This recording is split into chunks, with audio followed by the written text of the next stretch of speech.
ಹರೇ ಕೃಷ್ಣ. ಭಗವದ್ಗೀತಾ ಅಧ್ಯಯನಕ್ಕೆ ಎಲ್ಲರಿಗೂ ಸ್ವಾಗತ. ಭಗವದ್ಗೀತೆಯಲ್ಲಿ ಒಟ್ಟು 18 ಅಧ್ಯಾಯಗಳಿವೆ. ಈ 18 ಅಧ್ಯಾಯಗಳಲ್ಲಿ ಮುಖ್ಯವಾಗಿ ನಾವು 5 ವಿಷಯಗಳ ಕುರಿತಾಗಿ ಕಲಿಯುತ್ತೇವೆ. ಅವುಗಳೆಂದರೆ ಜೀವ, ಈಶ್ವರ, ಪ್ರಕೃತಿ, ಕಾಲ ಮತ್ತು ಕರ್ಮ. ಭಗವದ್ಗೀತೆಯ ಮೊದಲ 6 ಅಧ್ಯಾಯಗಳನ್ನು ಕರ್ಮಯೋಗವೆಂದು, ನಂತರದ 6 ಅಧ್ಯಾಯಗಳನ್ನು ಅಂದರೆ 7ರಿಂದ 12ನೇ ಅಧ್ಯಾಯಗಳನ್ನು ಭಕ್ತಿಯೋಗವೆಂದು, ನಂತರ ಕೊನೆಯದಾದಂತಹ 6 ಅಧ್ಯಾಯಗಳು ಅಂದರೆ 13ರಿಂದ 18ನೇ ಅಧ್ಯಾಯದವರೆಗಿನ ಅಧ್ಯಾಯಗಳನ್ನು ಜ್ಞಾನಯೋಗವೆಂದು ಕರೆಯುತ್ತಾರೆ. ಅಂದರೆ ಮೊದಲ 6 ಅಧ್ಯಾಯಗಳಲ್ಲಿ ಕರ್ಮವನ್ನು ಮಾಡುವುದರ ಕುರಿತಾಗಿ ಹೇಳಿದರೆ, ನಂತರದ ಮಧ್ಯದ 6 ಅಧ್ಯಾಯಗಳಲ್ಲಿ ಭಗವಂತನ ಕುರಿತಾದಂತಹ ಭಕ್ತಿಯ ಕುರಿತಾಗಿ ವಿಶೇಷವಾಗಿ ಹೇಳಿದ್ದಾರೆ. ಕೊನೆಯ 6 ಅಧ್ಯಾಯಗಳಲ್ಲಿ ಜ್ಞಾನದ ಕುರಿತಾಗಿ ಅಂದರೆ ಭೌತಿಕ ಪ್ರಕೃತಿ ಮತ್ತು ಆಧ್ಯಾತ್ಮಿಕ ಪ್ರಕೃತಿಯ ಬಗ್ಗೆ ತಿಳಿಸಿದ್ದಾರೆ. ಮೊದಲ 6 ಅಧ್ಯಾಯಗಳಲ್ಲಿ ಜೀವಾತ್ಮನನ್ನು ಕೇಂದ್ರವಾಗಿರಿಸಿಕೊಂಡು ಭಗವಂತನ ಜೊತೆಗೆ ಮತ್ತು ಪ್ರಕೃತಿಯ ಜೊತೆಗೆ ಆತನಿಗಿರುವಂತಹ ಸಂಬಂಧ ಮತ್ತು ಆತನ ಕರ್ಮಗಳ ಕುರಿತಾಗಿ ತಿಳಿಸಿದರೆ, ನಂತರದ 6 ಅಧ್ಯಾಯಗಳಲ್ಲಿ ಭಗವಂತನ ಕುರಿತಾಗಿ ತಿಳಿಸಿದ್ದಾರೆ. ಈ ಮಧ್ಯದ 6 ಅಧ್ಯಾಯಗಳು ಅಂದರೆ 7ರಿಂದ 12ನೇ ಅಧ್ಯಾಯದವರೆಗಿನ ವಿಚಾರಗಳು ಭಗವದ್ಗೀತೆಯ ತಿರುಳು ಇದ್ದಂತೆ. ಇಲ್ಲಿ ನೇರವಾಗಿ ಭಗವಂತನು ತನ್ನ ಕುರಿತಾಗಿ ತಿಳಿಸಿಕೊಡುತ್ತಿದ್ದಾನೆ. ಆಧ್ಯಾತ್ಮಿಕ ಜೀವನದ ಪ್ರಗತಿಯನ್ನು ಸಂಬಂಧ, ಅಭಿಧೇಯ ಮತ್ತು ಪ್ರಯೋಜನಗಳೆಂದು ವಿಭಾಗಿಸಬಹುದು. ಸಂಬಂಧವೆಂದರೆ ಜೀವಾತ್ಮನು ತಾನು ಯಾರು ಮತ್ತು ತನಗೆ ಭಗವಂತನ ಜೊತೆಗಿರುವಂತಹ ಸಂಬಂಧವೇನು ಎನ್ನುವುದನ್ನು ತಿಳಿದುಕೊಳ್ಳುವುದು. ಅಭಿಧೇಯವೆಂದರೆ ತನಗೂ ಭಗವಂತನಿಗೂ ಇರುವಂತಹ ಸಂಬಂಧವನ್ನು ಪುನಃಸ್ಥಾಪನೆ ಮಾಡಿಕೊಳ್ಳುವಂತಹ ಪ್ರಕ್ರಿಯೆ. ಮತ್ತು ಕೊನೆಯದಾದಂತಹ ಪ್ರಯೋಜನವೆಂದರೆ ತಾನು ತನ್ನ ಭಕ್ತಿ ಸಾಧನೆಯಲ್ಲಿ ಯಶಸ್ಸನ್ನು ಗಳಿಸಿದ ಮೇಲೆ ಭಗವಂತನ ಧಾಮವನ್ನು ಸೇರುವುದು. ಈ ರೀತಿಯಾಗಿ ಭಗವದ್ಗೀತೆಯ ಮೊದಲನೇ 6 ಅಧ್ಯಾಯಗಳಲ್ಲಿ ಜೀವಾತ್ಮನು ಕೇಂದ್ರಬಿಂದುವಾದರೆ, ನಂತರದ 6 ಅಧ್ಯಾಯಗಳಲ್ಲಿ ಭಗವಂತನು ಕೇಂದ್ರಬಿಂದುವಾಗಿರುತ್ತಾನೆ. ಕೊನೆಯ 6 ಅಧ್ಯಾಯಗಳಲ್ಲಿ ಪ್ರಕೃತಿಯನ್ನು ಕೇಂದ್ರವಾಗಿಸಿಕೊಂಡು ಪ್ರಕೃತಿಯ ಜೊತೆಗೆ ಜೀವಾತ್ಮನಿಗೆ ಮತ್ತು ಭಗವಂತನಿಗೆ ಇರುವಂತಹ ಸಂಬಂಧಗಳನ್ನು ತಿಳಿಸಿಕೊಡುತ್ತಾರೆ.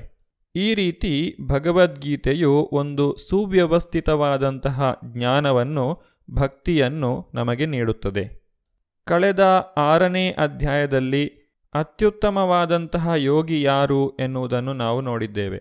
ಯೋಗೀನಾಮಪಿ ಸರ್ವೇಷಾಂ ಮದ್ಗತೇನ ಅಂತರಾತ್ಮನ. ಯಾವ ವ್ಯಕ್ತಿ ಸದಾಕಾಲ ಭಗವಂತನ ಚಿಂತನೆಯಲ್ಲೇ ತೊಡಗಿರಲು ಸಾಧ್ಯವಾಗುತ್ತದೋ, ಯಾರ ಮನಸ್ಸು ಯಾವಾಗಲೂ ಭಗವಂತನನ್ನೇ ನೆನೆಯುತ್ತಿರುತ್ತದೋ ಆತನೇ ನಿಜವಾದಂತಹ ಯೋಗಿ. ಇದು ಭಗವಂತನೇ ಹೇಳಿರುವಂತಹ ಮಾತು.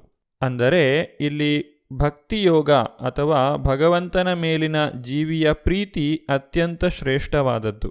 ನಾವೆಲ್ಲರೂ ಭಗವಂತನಲ್ಲಿ ಪ್ರೀತಿಯನ್ನು ಬೆಳೆಸಿಕೊಳ್ಳಬೇಕು. ನಮ್ಮ ಈಗಿನ ಪ್ರೀತಿ ಬೇರೆ ಬೇರೆ ಭೌತಿಕ ವಿಚಾರಗಳಲ್ಲಿ ಹಂಚಿ ಹೋಗಿದೆ.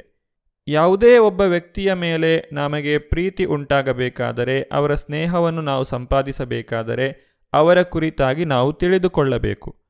ಅವರ ವಿಚಾರವಾಗಿ ಏನೂ ತಿಳಿಯದೇ ಇದ್ದಾಗ ಅವರ ಮೇಲೆ ನಮಗೆ ಪ್ರೀತಿಯಾಗಲಿ ಗೌರವವಾಗಲಿ ಉಂಟಾಗಲು ಸಾಧ್ಯವಿಲ್ಲ. ಆದ್ದರಿಂದ ಭಗವಂತನಲ್ಲಿ ಭಕ್ತಿಯನ್ನು ಬೆಳೆಸಿಕೊಳ್ಳಲು ನಾವು ಭಗವಂತನ ಚಟುವಟಿಕೆಗಳ ಕುರಿತಾಗಿ, ಆತನ ಕರುಣೆಯ ಕುರಿತಾಗಿ ತಿಳಿದುಕೊಳ್ಳಬೇಕು. ಯಾವ ರೀತಿಯಾಗಿ ಭಗವಂತನು ಈ ಸಮಸ್ತ ಸೃಷ್ಟಿಯನ್ನು ಪಾಲಿಸುತ್ತಿದ್ದಾನೆ ಎನ್ನುವುದನ್ನು ಅರ್ಥ ಮಾಡಿಕೊಳ್ಳಲು ಪ್ರಯತ್ನಿಸಬೇಕು. ಭಗವಂತನ ಭಕ್ತಿಯನ್ನು 9 ವಿಧಗಳಲ್ಲಿ ಮಾಡಲು ಸಾಧ್ಯ. ಶ್ರೀಮದ್ ಭಾಗವತದಲ್ಲಿ ತಿಳಿಸಿರುವಂತೆ ಪ್ರಹ್ಲಾದ ಮಹಾರಾಜನು ತನ್ನ ತಂದೆಯಾದ ಹಿರಣ್ಯಕಶಿಪುವಿನ ಜೊತೆಗೆ ಮಾತನಾಡುತ್ತಾ ಈ 9 ವಿಧ ಭಕ್ತಿಯನ್ನು ತಿಳಿಸುತ್ತಾನೆ.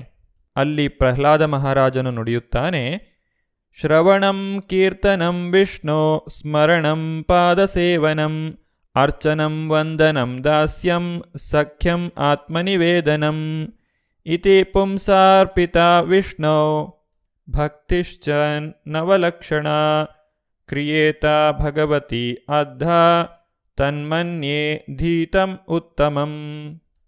ಭಗವಾನ್ ವಿಷ್ಣುವಿನ ನಾಮ ರೂಪ ಗುಣಗಳನ್ನು ಕೇಳುವುದು ಅಂದರೆ ಶ್ರವಣಂ, ಅವುಗಳನ್ನು ಕೀರ್ತಿಸುವುದು ಅಂದರೆ ಕೀರ್ತನಂ, ಅವನನ್ನು ಸ್ಮರಿಸುವುದು ಅಂದರೆ ಸ್ಮರಣಂ, ಅವನ ಪಾದಸೇವೆ ಮಾಡುವುದು ಅಂದರೆ ಪಾದಸೇವನಂ, ಭಕ್ತಿಪೂರ್ವಕವಾಗಿ ಪೂಜೆ ಅರ್ಚನಾದಿಗಳನ್ನು ಸಲ್ಲಿಸುವುದು ಅಂದರೆ ಅರ್ಚನಂ, ನಮಸ್ಕಾರವನ್ನು ಮಾಡುವುದು ಅಂದರೆ ವಂದನಂ, ದಾಸನಾಗಿ ಸೇವೆ ಸಲ್ಲಿಸುವುದು ಎಂದರೆ ದಾಸ್ಯಂ, ಸ್ನೇಹಿತನಂತೆ ವ್ಯವಹರಿಸುವುದು ಎಂದರೆ ಸಖ್ಯಂ, ತನ್ನನ್ನು ಪೂರ್ಣವಾಗಿ ಸಮರ್ಪಿಸಿಕೊಳ್ಳುವುದು ಎಂದರೆ ಆತ್ಮನಿವೇದನಂ. ಇವು ನವವಿಧ ಭಕ್ತಿಯೆಂದು ತಿಳಿಯಲ್ಪಡುತ್ತವೆ. ಈ ನವವಿಧ ಭಕ್ತಿಯಲ್ಲಿ ಮೊದಲನೆಯದಾಗಿ ಬರುವಂತಹದ್ದು ಶ್ರವಣ, ಅಂದರೆ ಕೇಳುವುದು. ಭಗವಂತನ ಕುರಿತಾಗಿ ತಿಳಿದವರಿಂದ ಕೇಳಿ ಅರ್ಥ ಮಾಡಿಕೊಳ್ಳುವುದು. ಈ ಶ್ರವಣ ಪ್ರಕ್ರಿಯೆಯ ಮಹತ್ವವನ್ನೇ 7ನೇ ಅಧ್ಯಾಯದ ಪ್ರಾರಂಭದಲ್ಲಿ ನಾವು ಕಾಣುತ್ತೇವೆ. ಈ 7ನೇ ಅಧ್ಯಾಯವನ್ನು ಪರಾತ್ಪರ ಜ್ಞಾನ ಅಥವಾ ಜ್ಞಾನ ವಿಜ್ಞಾನ ಯೋಗ ಎಂದು ಕರೆಯುತ್ತಾರೆ.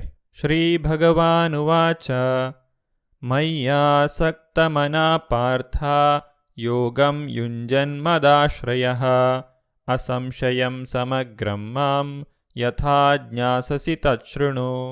ಅನುವಾದ: ದೇವೋತ್ತಮ ಪರಮಪುರುಷನು ಹೀಗೆ ಹೇಳಿದನು, ಪಾರ್ಥ, ನನ್ನಲ್ಲಿ ಆಸಕ್ತವಾದ ಮನಸ್ಸಿನಿಂದ ನನ್ನನ್ನು ಒಳಗೊಂಡ ಸಂಪೂರ್ಣ ಪ್ರಜ್ಞೆಯಲ್ಲಿ ಯೋಗಾಭ್ಯಾಸವನ್ನು ಮಾಡುವುದರಿಂದ ನೀನು ನನ್ನನ್ನು ಸಂಪೂರ್ಣವಾಗಿಯೂ ಸಂಶಯವಿಲ್ಲದಂತೆಯೂ ತಿಳಿದುಕೊಳ್ಳಬಹುದು. ಅದು ಹೇಗೆ ಎನ್ನುವುದನ್ನು ಕೇಳು. ಭಗವಂತನು ಅರ್ಜುನನಿಗೆ ಇಲ್ಲಿ ತಚ್ಛೃಣು ಎಂದರೆ ನನ್ನಿಂದ ಕೇಳು ಎಂದು ಹೇಳುತ್ತಿದ್ದಾನೆ. ಕೃಷ್ಣನಿಗಿಂತ ಶ್ರೇಷ್ಠನಾದ ಅಧಿಕಾರಿ ಇಲ್ಲ. ಆದುದರಿಂದ ಅವನಿಂದ ಕೇಳಿದವನು ಪರಿಪೂರ್ಣ ಕೃಷ್ಣ ಪ್ರಜ್ಞೆಯ ವ್ಯಕ್ತಿಯಾಗಲು ಅತ್ಯುತ್ತಮ ಅವಕಾಶವನ್ನು ಪಡೆಯುತ್ತಾನೆ. ನೇರವಾಗಿ ಕೃಷ್ಣನಿಂದ ಅಥವಾ ಒಬ್ಬ ಪರಿಶುದ್ಧ ಕೃಷ್ಣ ಭಕ್ತನಿಂದ ತಿಳಿಯಬೇಕು. ಶ್ರವಣ ಪ್ರಕ್ರಿಯೆಯ ಮೂಲಕ ದೇವೋತ್ತಮ ಪರಮಪುರುಷನಾದ ಶ್ರೀಕೃಷ್ಣನನ್ನು ಅರ್ಥ ಮಾಡಿಕೊಳ್ಳುವಂತಹ ವಿಧಾನವನ್ನು ಶ್ರೀಮದ್ ಭಾಗವತದ 2ನೇ ಸ್ಕಂದದಲ್ಲಿ ವರ್ಣಿಸಿದ್ದಾರೆ. ಶೃಣ್ವತಾಂ ಸ್ವಕಥಾ ಕೃಷ್ಣ ಪುಣ್ಯಶ್ರವಣ ಕೀರ್ತನಃ ಹೃದ್ಯಂತಸ್ಥೋ ಹ್ಯಭದ್ರಾಣಿ ವಿಧುನೋತಿ ಸುಹೃತ್ಸತಾಂ ನಷ್ಟಪ್ರಾಯೇಷು ಅಭದ್ರೇಷು ನಿತ್ಯಂ ಭಾಗವತ ಸೇವಯಾ ಭಗವತಿ ಉತ್ತಮ ಶ್ಲೋಕೆ ಭಕ್ತಿರ್ಭವತಿ ನೈಷ್ಠಿಕೀ ತದಾ ರಜಸ್ತಮೋ ಭಾವ ಕಾಮಲೋಭಾದಯಶ್ಚಯೇ ಚೇತ ಏತೈರನಾವಿದ್ಧಂ ಸ್ಥಿತಂ ಸತ್ವೇ ಪ್ರಸೀದತಿ ಏವಂ ಪ್ರಸನ್ನಮನಸೋ ಭಗವದ್ಭಕ್ತಿಯೋಗತಃ ಭಗವತ್ತತ್ವವಿಜ್ಞಾನಂ ಮುಕ್ತಸಂಗಸ್ವಜಾಯತೆ ಭಿದ್ಯತೆ ಹೃದಯಗ್ರಂಥಿ ಛಿದ್ಯಂತೆ ಸರ್ವಸಂಶಯ ಕ್ಷೀಯಂತೆ ಚಾಸ್ಯ ಕರ್ಮಾಣಿ ದೃಷ್ಟ ಏವಾತ್ಮನೀಶ್ವರೇ.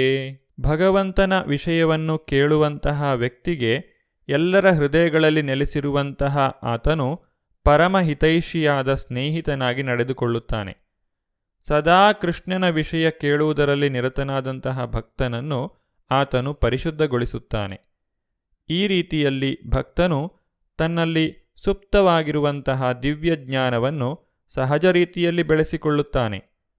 ಭಾಗವತದಿಂದಲೂ ಭಕ್ತರಿಂದಲೂ ಶ್ರೀಕೃಷ್ಣನ ವಿಷಯವನ್ನು ಇನ್ನಷ್ಟು ಕೇಳಿದಂತೆ ವ್ಯಕ್ತಿಯು ಭಗವಂತನ ಭಕ್ತಿ ಸೇವೆಯಲ್ಲಿಯೇ ನಿಶ್ಚಲವಾಗಿ ಉಳಿಯುತ್ತಾನೆ. ಭಕ್ತಿ ಸೇವೆಯನ್ನು ಬೆಳೆಸಿಕೊಂಡಾಗ ಮನುಷ್ಯನು ರಜೋಗುಣ ಮತ್ತು ತಮೋಗುಣಗಳಿಂದ ಬಿಡುಗಡೆ ಹೊಂದುತ್ತಾನೆ. ಹೀಗೆ ಐಹಿಕ ಕಾಮ ಮತ್ತು ಲೋಭಗಳು ಕ್ಷಯಿಸುತ್ತವೆ. ಈ ಮಾಲಿನ್ಯಗಳು ತೊಡೆದು ಹೋದಾಗ ಸಾಧಕನು ಪರಿಶುದ್ಧ ಸತ್ವಸ್ಥಿತಿಯಲ್ಲಿ ಸ್ಥಿರನಾಗುತ್ತಾನೆ. ಭಕ್ತಿಯಿಂದ ಚುರುಕಾಗುತ್ತಾನೆ ಮತ್ತು ಭಗವಂತನ ವಿಜ್ಞಾನವನ್ನು ಪರಿಪೂರ್ಣವಾಗಿ ತಿಳಿದುಕೊಳ್ಳುತ್ತಾನೆ. ಹೀಗೆ ಭಕ್ತಿಯೋಗವು ಭೌತಿಕ ವ್ಯಾಮೋಹದ ಗಂಟನ್ನು ಕತ್ತರಿಸಿ ಹಾಕುತ್ತದೆ ಮತ್ತು ಮನುಷ್ಯನು ಕೂಡಲೇ ಅಸಂಶಯಂ ಸಮಗ್ರಂ ಸ್ಥಿತಿಗೆ ಅಥವಾ ಪರಮಸತ್ಯನಾದ ದೇವೋತ್ತಮ ಪರಮಪುರುಷನನ್ನು ಅರ್ಥ ಮಾಡಿಕೊಳ್ಳುವ ಸ್ಥಿತಿಗೆ ಬರುವುದು ಸಾಧ್ಯವಾಗುತ್ತದೆ. ಭಗವದ್ಗೀತೆಯು ಒಂದು ಸಂಪೂರ್ಣವಾದಂತಹ ಗ್ರಂಥ. ಇಲ್ಲಿ ಎಲ್ಲ ವಿಚಾರಗಳನ್ನು ನಮಗೆ ತಿಳಿಸಿಕೊಡುತ್ತಾರೆ. ಭಗವದ್ಗೀತೆ ಅತ್ಯಂತ ಸಣ್ಣದಾದಂತಹ ಗ್ರಂಥವಾದರೂ ಇದನ್ನು ತಿಳಿದುಕೊಂಡ ನಂತರ ನಮಗೆ ತಿಳಿದುಕೊಳ್ಳಬೇಕಾದಂತಹ ಬೇರೆ ಯಾವ ವಿಚಾರಗಳೂ ಉಳಿದಿರುವುದಿಲ್ಲ. ಯಾರು ಭಗವದ್ಗೀತೆಯನ್ನು ಅಧ್ಯಯನ ಮಾಡುತ್ತಾರೋ ಅವರಿಗೆ ಇತರ ಎಲ್ಲ ವೈದಿಕ ಶಾಸ್ತ್ರಗಳನ್ನು ಅರ್ಥ ಮಾಡಿಕೊಳ್ಳುವುದು ಸುಲಭವಾಗುತ್ತದೆ. ಇಂತಹ ಸಂಪೂರ್ಣವಾದಂತಹ ಜ್ಞಾನವನ್ನು ಪಡೆಯುವಂತಹ ನಾವೆಲ್ಲರೂ ಭಾಗ್ಯಶಾಲಿಗಳು. ಭಕ್ತಿಯೋಗದ ಕುರಿತಾಗಿ ಭಗವಂತನು ಮುಂದಕ್ಕೆ ಏನು ಹೇಳುತ್ತಾನೆ ಎನ್ನುವುದನ್ನು ನಾವು ಮುಂಬರುವಂತಹ ಸಂಚಿಕೆಗಳಲ್ಲಿ ನೋಡೋಣ. ಧನ್ಯವಾದಗಳು. ಹರೇ ಕೃಷ್ಣ.